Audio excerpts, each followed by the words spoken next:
प्राणी का सत्कर्म, उसका धर्म ही उसके संग में जाता है। तो आज धर्म रूपी पूंजी इकट्ठी करने के लिए राजा परीक्षित राजऋषि बनकर के गंगा मैया के किनारे आ गए, अपने पुत्र जन्मेजय को राजपाट सौंप करके। संतों ने जब ये सुना कि आज राजा परीक्षित राजऋषि बनकर के आए हैं, चलो राजऋषि के दर्शन किए जाएं। सकल संसारिक वासनाओं का परित्याग करके जो एकमात्र अपना मुख परमात्मा की तरफ मोड़ देता है, तो उसे फिर संतों को ढूंढना नहीं पड़ता है, संत खुद आ जाते हैं कल्याणकारी मार्ग देने के। संतों ने सुना कि राजा परीक्षित राजऋषि बन के आए हैं, चलो राजऋषि के दर्शन किए जाएं। तो गंगा के किनारे चारों तरफ से महान महान विभूतियां चली आ रही हैं, महान महान संत चले आ रहे हैं राजऋषि का दर्शन करने के लिए। परीक्षित ने उन संतों का दर्शन किया तो चरणों में दंडवत प्रणाम किया और यही निवेदन किया कि भगवान, आज के 7वें दिन मर जाऊंगा, मुझे तक्षक नांग डस लेगा, मुक्ति का कोई साधन आप लोगों के पास हो तो बताओ। तो सभी संत चिंतित हो गए गंगा के किनारे। यही कहा कि राजन, 7 दिन का समय तो बहुत थोड़ा है, 7 दिन में हम क्या कर सकते हैं, कुछ नहीं हो सकता। लेकिन जब संतों को चिंतित देखा, तत्रा भवद भगवान व्यास पुत्रो, उसी समय संतों ने क्या देखा, सामने से गंगा मैया के किनारे किनारे चले आ रहे हैं कौन, व्यास पुत्रो, भगवान व्यास के पुत्र महात्मा सुखदेव भगवान चले आ रहे हैं गंगा के किनारे किनारे। कौन से भेष में चले आ रहे हैं, अलक्ष लिंगो निजलाभ तुष्टो वृताश्रवालैरब धूत बेसः।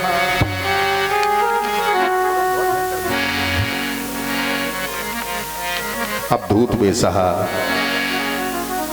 युवा हैं श्री सुखदेव भगवान। 12 वर्षों तक अपनी मां के गर्भ में रहे थे सुखदेव भगवान। 12 वर्ष के बाद जन्म लिया और जन्म लेते ही सकल संसारिक कर्मों का परित्याग करके जंगल को चले गए थे, भाग गए थे। वही नंग धड़ंग अवस्था में महात्मा सुखदेव भगवान चले आ रहे हैं सामने से।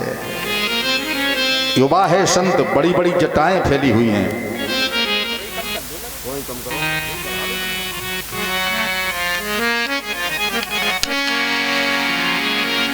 जिनके लिए कहा है अलक्ष लिंगो, अलक्ष लिंगो। कैसे संत हैं सुखदेव भगवान, भागवत में लिखा है कि अलक्ष लिंगो, यानी जिस महात्मा को लिंग का भी ज्ञान नहीं है। अलक्ष लिंगो, ये भी नहीं जानते महाराज कि स्त्रीलिंग क्या होता है और पुरलिंग क्या होता है, यानी स्त्री पुरुष के भेद से रहित, ये भी नहीं जानते हैं, क्योंकि 12 वर्षों के बाद जन्म लिया और जन्म लेते ही जंगल को चले गए। भगवान की माया जिन्हें छू भी नहीं पाई, ऐसे संत महात्मा सुखदेव भगवान। और भागवत ग्रंथ इसलिए महान है कि इस कथा का श्रोता महान है और वक्ता महान है। दोनों को ही मां के गर्भ में भगवान की कृपा प्राप्त हुई है, श्रोता को भी वक्ता को भी। श्रोता है परीक्षित महाराज। परमपिता परमात्मा ने मां के गर्भ में आकर के अपनी तरफ से जिस बालक को जीवन दान दिया हो, वो बालक महान क्यों नहीं होगा। उस सुखदेव भगवान को भी गर्भ में आकर के समझाया था कन्हैया ने।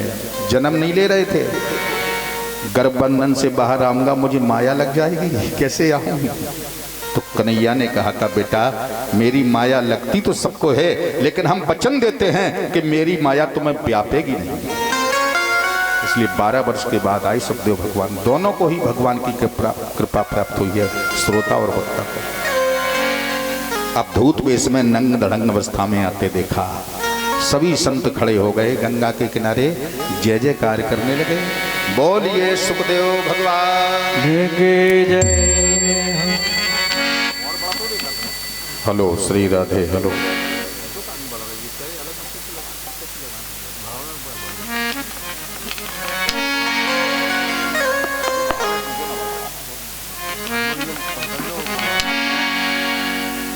परीक्षित ने महात्मा को जब आए देखा, चरणों में दंडवत प्रणाम किया, उचित आसन पर बिठाया गंगा के किनारे और सामने बैठ गए। पहला प्रश्न पूछा श्रीमद् भागवत महापुराण के आधार पर परीक्षित के द्वारा पूछा गया सुखदेव भगवान से पहला प्रश्न।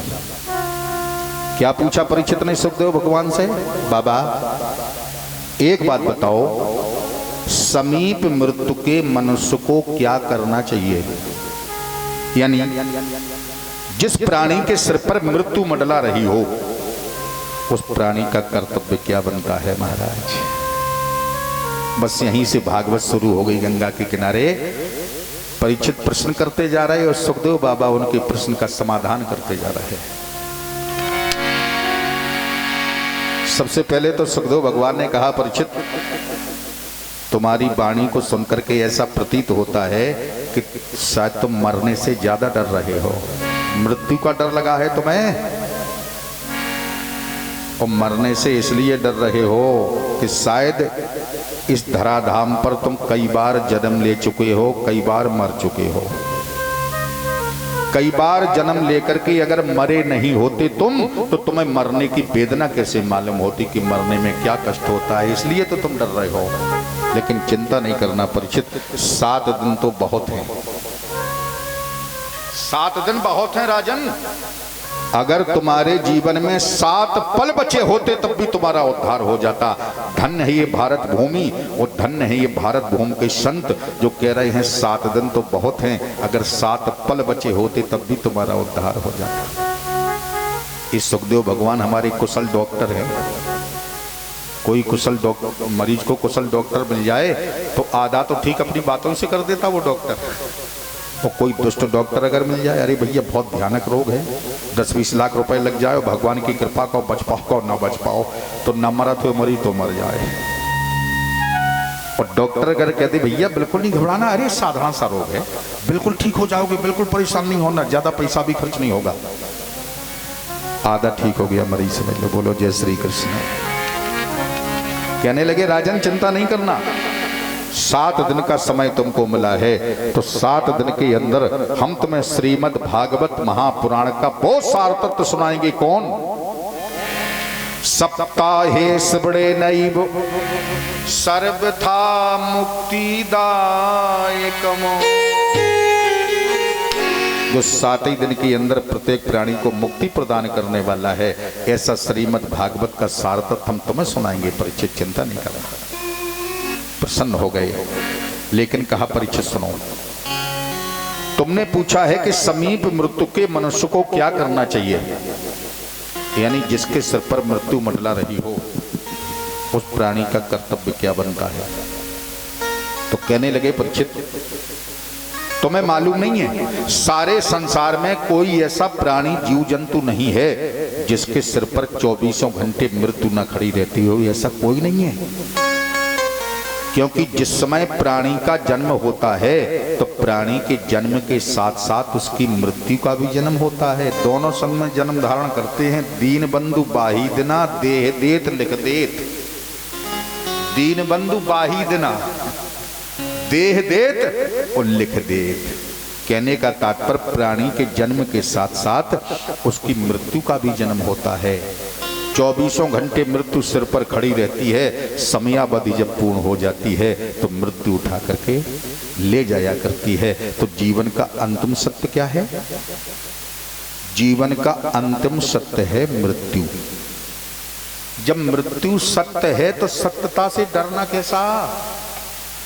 अरे राजन सत्यता से डरना नहीं चाहिए, सत्यता का डट के सामना करना चाहिए, क्योंकि मृत्यु तो सत्य है।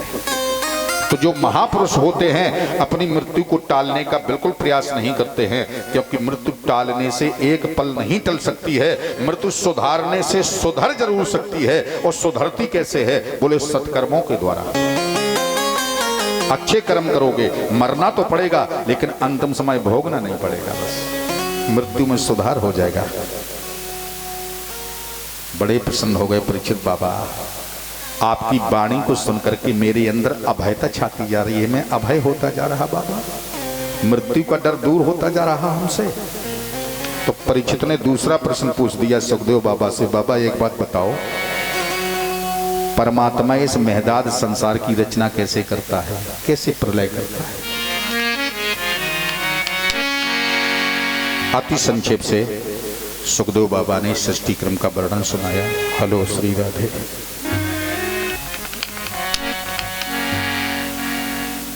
तस्यार्थ सूक्ष्माभिनिविष्ट दृष्टे रंतर्गतोर्थो रजसा तनीया गुणेन कालानुगतेन विद्धा सृष्यन्तदाभिद्यतनाभिदेशा। प्रलयकालीन जल में भगवान नारायण सोए हैं शेषशैया पर। शेषशैया पर सोते सोते 1000 चतुर्युगी वर्ष व्यतीत हो गए। इसके बाद इनके मन में एक संकल्प बना के एको हम बहुत श्यामा, यानी एक से अब मैं अनेक बनूं, यानी सृष्टि की रचना होनी चाहिए। तो नाभि देशात, उसी समय भगवान की नाभि से योजनों लंबा चौड़ा कमल का पुष्प पैदा हुआ। परिचित कोई ये घटना पुष्कर की बताते हैं, पुष्कर में हुआ था एक घटनाक्रम। कोई बिठूर में बताते हैं ब्रह्मकुटी पर।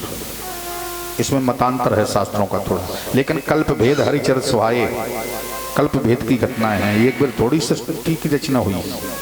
बोलो जय श्री कृष्ण।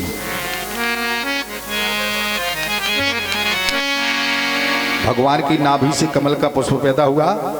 अब परमात्मा ने उसी कमल की नाल से अपना अंश ऊपर को प्रविष्ट करवाया। उसी भगवान के अंश ने कमल के ऊपर जाकर के स्वयंभूष चतुराननः, चतुरानन ब्रह्मा का रूप धारण कर लिया। परिचित अपने आप कमल पर पैदा हुए, इसलिए इनका नाम स्वयंभू पड़ा। उसी कमल के पुष्प पर ब्रह्मा जी को सबसे पहले अहंकार हुआ। भाई योजनों लंबा चौड़ा कमल, ब्रह्मा अकेले बैठे और यही सोच रहे हैं कि आखिर मैं कौन हूं, मेरा जन्मदाता कौन है। चारों तरफ को दृष्टि डाली, कोई नहीं दिखाई दिया जल के अलावा। पहले ब्रह्मा के एक ही मुख था, ये भागवत में लिखा है।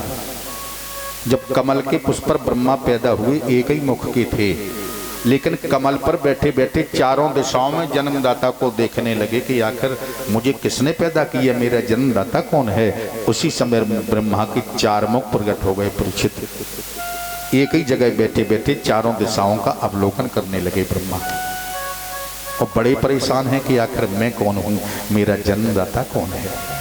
तो भाई देखो, कमल के पुष्प पर बैठे हुए जो विचार ब्रह्मा कर रहे हैं कि मैं कौन हूं, यही विचार तो हमें करना है, यही विचार आप सबको करना है। पूछो अपने आप से कि मैं कौन हूं। हर कोई जवाब नहीं दे पाएगा इस बात का। राधे। ब्रह्मा सोच रहे हैं, सोचे ब्रह्मा अपने मन में कि ये कमल कहां से आया है। सोचे ब्रह्मा ये कमल कहां से आया है। बड़े परेशान है ब्रह्मा। सोचे ब्रह्मा अपने मन में एक कमल कहां से आया है। और विचार कर रहे हैं, मैं कौन हूं ये मालूम नहीं, मैं कौन हूं ये मालूम नहीं, मुझको किसने प्रगटाया है।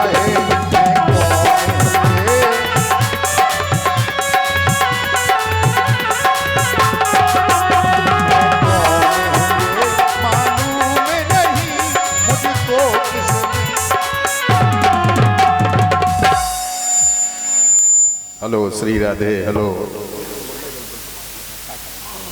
हेलो श्री राधे। भाई ब्रह्मा सोच रहे हैं कि आखिर मैं कौन हूं, और यही विचार आप लोग करो कि मैं कौन हूं। शायद हर कोई इस प्रश्न का उत्तर नहीं दे पाएगा। यहां पर मैं कौन हूं, पूछो अपने आप से मैं कौन हूं। भाई जब तक स्वयं का ज्ञान नहीं होगा, परमात्मा का ज्ञान असंभव है। पहले अपने आप को पहचानो। स्वयं का ज्ञान नहीं है, भगवान को ढूंढते फिर रहे। और मोटे हिसाब से समझाएं आपको, बिल्कुल मोटे हिसाब से। जैसे हमने आपसे पूछ दिया कि भैया ये सिर किसका है, आप क्या कहोगे? हमारा। हाथ, बोले हाथ हमारे हैं। पेट, बोले पेट हमाओ है। पाँव, बोले पाँव हमारे हैं। ठीक है भैया, तुम्हारे हाथ पैर हैं, तुम्हारा पेट है, तुम्हारा सिर है, लेकिन फिर तुम हो कौन भाई? तुम्हारे हाथ पैर हैं, तुम्हारा पेट है, तुम हो कौन? और मोटे हिसाब से समझ लो अच्छा इस बात को। जैसे हमने आपसे पूछ दिया भैया आप कौन हैं, आप तुरंत कह देंगे महाराज हम राम सिंह हैं, राम सिंह। ठीक है, आपका नाम राम सिंह है, लेकिन एक बात बताओ, जिस समय माता के गर्भ से इस धराधाम के ऊपर आपका जन्म नहीं हुआ था, उस समय आप राम सिंह थे? नहीं थे। या जिस समय आपने अपनी माँ के गर्भ से जन्म लिया, तो माता के गर्भ से जन्म लेते ही आप राम सिंह थे? नहीं थे। लौकिक प्राणियों ने लौकिक रीत में आपको बुलाने के लिए आपका नाम राम सिंह रख दिया, लेकिन वास्तविकता अगर पूछी जाए तो ये बात हर कोई नहीं बता पाएगा। मैं कौन हूं? अपने आप को पहचानो पहले, क्योंकि हम और आप अपने आप को भूल गए हैं, इसलिए तो दुख के दलदल में फंस गए हैं यहाँ पर आकर के। जब हमारा बाप सो सुख धाम राम असनामा